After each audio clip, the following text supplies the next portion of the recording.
Il est 17h47 sur Europe 1. Merci Luna d'avoir été avec nous. Je voudrais parler, finir cette émission, il nous reste 5 minutes. Je voudrais parler de Jean-Marie Bigard, parce que vous avez été très très très nombreux.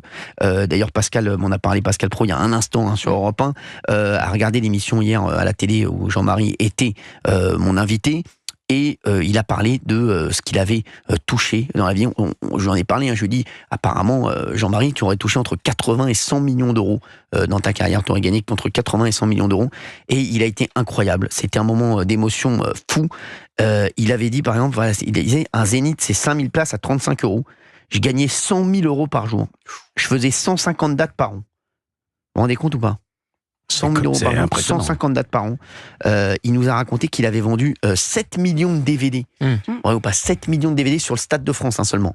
7 millions de DVD, il nous a dit qu'il prenait, je crois, 2 euros par DVD, ce qui faisait 14 millions. Et surtout, il a dit qu'il n'avait plus rien. Exactement. Qu'il avait gagné entre 80 et 100 millions d'euros et qu'il n'avait plus rien. Et c'est pour moi, c'est peut-être la plus grande des 3-4 plus grandes stars de l'humour. On oublie à quel point ça a été une vedette. C'est toujours une énorme vedette, Jean-Marie. Je vous le dis, c'est toujours une énorme. Et c'est vrai que moi, il a beaucoup ému les gens quand il a dit aujourd'hui, je suis une merde. Et c'est vrai que ça m'a. Moi, j'aime tellement ce gars que ça m'a vraiment. Ça m'a fait mal de le voir comme ça. Et Jean-Marie, il faut que vous le sachiez, il cartonne toujours. Mais c'est vrai qu'il a. Voilà, il est de retour au théâtre, on a appris ça hier, donc. Exactement, il va être retour au théâtre. Mais bon, vous vous rendez compte, quand vous voyez ça, juste quand vous dites. C'est ce que me disait Pascal tout à l'heure, il est venu me voir, Pascal Praud, il me dit, mais comment, c'est vrai Cyril, entre 80 millions, mais comment il te reste plus rien ? Voilà, c'est ça que les gens ne comprennent pas. Comment il te reste plus rien quand tu as gagné 80 millions d'euros ? Est-ce que d'Artigol, toi tu réagis comment là-dessus ? Non, ça me semble une somme folle. Après, là en effet, c'était très émouvant hier soir. Ouais. Parce qu'il y avait une tristesse, plus qu'une tristesse, quelque chose de très marquant, de très touchant qui se dégageait de lui. Et en disant, mais je suis un imbécile un peu, et puis maintenant j'ai aimé dans le zoo, j'ai plus que ma cage et on passe me voir, mais je suis plus la vedette du zoo. Ouais. Bon, c'est aussi une réflexion sur le métier.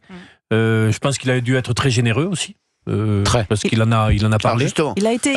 Fabien. C'est une dimension aussi. Et vous l'avez dit, Cyril, très justement, c'était une des plus grandes stars du rire, peut-être sur ces 50 dernières années. Et c'est toujours. Il a financé une maternité en Afrique complètement de A à Z pour des femmes qui ne pouvaient pas. Et les fauteuils. Il avait une association qui s'appelait Les Bouchons, les petits bouchons, quelque chose comme ça. Il fallait très généreux aussi avec les membres de sa famille, que ce soit sa belle famille ou sa famille. Non. Et puis attention, il ne faut pas oublier qu'il y a 47% d'impôts sur les sommes engendrées, bien sûr. Tout ça. Alors après, ça reste quand même. Ça reste des sommes importantes, mais il y a une grande partie qui partent aussi déjà. Même si à 50%, ça veut dire qu'il vous reste 40 millions. Voilà. Oui, c'est pas rien non plus. Ah bah non, 40 millions. Mais très généreux. Et je pense qu'il s'est pas rendu compte. Tous les artistes ont eu beaucoup cette chute comme ça. Il y en a énormément qui ont gagné des sommes folles. Et vous savez, généralement, ils prévoient pas les impôts pour l'année suivante, parce que c'est 1 an et demi après qu'on vous réclame les sommes finalement. Ouais. Et les années ne se ressemblent pas. Le succès sur le Stade de France de Bigard a pas été le même succès sur les 3 années qui ont suivi. Donc ces sommes folles, si elles ont été investies ailleurs et pas thésaurisées pour payer le trésor public 1 an et demi plus tard, ben voilà, quand c'est mal géré, ça s'appelle de la mauvaise gestion aussi, à un moment donné. Non, mais après, Jean-Marie, je vous le dis, il y a beaucoup de gens qui ont profité de lui. Qui étaient sur ses côtes, combien il avait de potes qui étaient avec lui, et c'était des restaurants à 20-30 personnes où il régalait tout le monde. Exactement. Je vous le dis, il régalait tout le monde en vacances. Et puis il produisait ses spectacles. Il faut des restaurants à 40 millions d'euros. Non, c'est surtout la production de ses propres spectacles, parce que là, ça coûte de l'argent. Quand tu loues le Zénith ou le Bercy ou le Stade de France, etc. Et il y a quelque chose qui coûte très très cher aussi, c'est les divorces. Le divorce. Il a divorcé de sa première femme, et ça, je peux vous dire que voilà. Ça, c'est carotte. Je vous le dis, donc forcément. Je sais pas, j'ai l'impression que autour du studio, là, vous êtes en train de réfléchir à qui ? À ce problème du divorce. Ah, pas du tout. Non, je vous sens gêné. Moi, je suis marié, donc je veux dire, le seul qui peut réfléchir, c'est Gauthier Lemoine. Moi, je ne vois pas du tout divorcer. Oui, mais je peux dire, mais ta femme, j'ai encore hier. Par rapport à l'argent. Et si c'est par rapport à l'argent, il faut que je divorce maintenant. C'est demain que c'est dangereux. Elle m'a dit, ta femme, elle va tout te prendre. Vous avez divorcé, vous ? Non. Non ? Jamais ? Vous êtes jamais marié ? Ma chérie est plus riche que moi. Non, mais vous êtes avec votre chérie depuis combien de temps ? 10 ans. Enfin, vous êtes marié ? Ah, déjà 10 ans. On est ensemble. Mais vous n'êtes jamais marié avant ? Non. Comme vous ? Vous n'êtes pas marié ? Non, mais lui, c'est pas ça. Vous étiez avec quelqu'un avant ? Oui, bien. Mais jamais marié. Il s'est jamais marié. C'est question personnelle.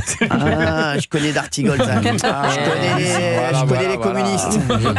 Il n'a pas voulu partager. Je connais les communistes, ils ont un adage. C'est quoi ? Ils disent toujours, ton mariage te coûtera, ton divorce te coûtera beaucoup plus cher que ton mariage. N'oublie jamais ça. Je connais d'Artigol. Ah bah, je savais pas ça d'Artigol. 10 ans, ma chérie, c'est très bien. Non, mais 10 ans, 10 ans, on va les fêter fin du week-end prochain. Bon, bah, merci. Allez, tout de suite, c'est Laurence Ferrari sur CNews. Ça nous écoute. Merci. On l'embrasse. Allez, à demain les chéris, 16h sur Europe 1.